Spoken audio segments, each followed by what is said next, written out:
Break के बाद आपका स्वागत है। आप देख रहे हैं कमोडिटी कॉल और बात करेंगे सोयाबीन की। महाराष्ट्र में सोयाबीन के दाम एमएसपी से नीचे चल रहे हैं। ऐसे में महाराष्ट्र कृषि कीमत समिति ने सरकार से सोयाबीन के एक्सपोर्ट के लिए इंसेंटिव की मांग की है। समिति के अध्यक्ष पाशा पटेल से बातचीत की हमारे संवाददाता सीमन चंदा ने। सुनिए।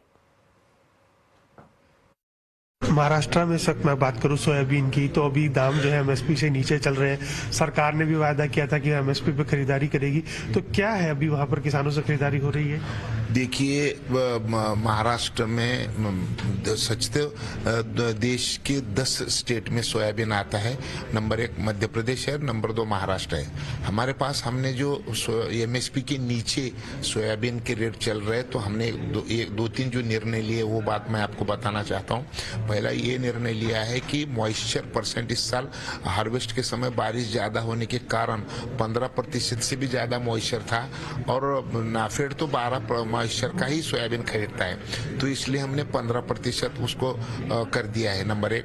नंबर 2, खरीदने की डेट हमको बढ़ानी थी। हमने 31 दिसंबर तक रजिस्ट्रेशन की डेट बढ़ाई है और उसके बाद हमको जो ये था सोयाबीन परचेसिंग के लिए जो संख्या बढ़ाने की थी उसके ऊपर भी हमने काम शुरू किया है। हमारा ये कर्तव्य है कि इसमें इस साल जो किसान 13 लाख मीट्रिक टन सोयाबीन खरीदने का हमारा उद्देश्य है वो तो हम करेंगे ही, लेकिन उसके आगे आज मैं दिल्ली आया हूँ उसका कारण ये है कि सोयाबीन को रेट क्यों नहीं मिल रहा। उसका कारण ये है कि भारत सरकार ने इस साल मक्के से और चावल से इथेनॉल बनाने का निर्णय लिया है और उसके वजह से 20 lakh metric ton de oil cake बाजार में एक्स्ट्रा आया है। हमारे देश में 90 लाख मीट्रिक टन सोयाबीन का डीओसी होता है, उसमें 60 लाख मीट्रिक टन पोल्ट्री को जाता है, 10 लाख मीट्रिक टन पशुधन के लिए जाता है, 20 लाख मीट्रिक टन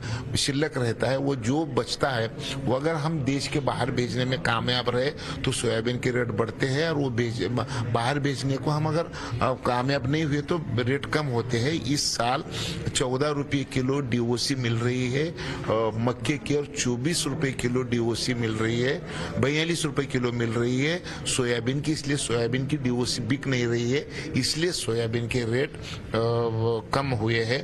अब हम उसमें से एक रास्ता ढूंढा है, वो ये है कि हमारे देश की डी ऑयल केक दुनिया में एक्सपोर्ट करना बहुत जरूरी है। दुनिया में डिमांड है क्यों, तो हमारी non GM D oil cake है तो दुनिया खरीदने के लिए तैयार है, लेकिन 3200 और 4200 1000 का फर्क है। वो 1000 रुपये एक्सपोर्ट इंसेंटिव अगर देंगे तो हमारा पूरे का पूरा डी ऑयल केक एक्सपोर्ट होगा। उसके लिए हम कोशिश कर रहे हैं।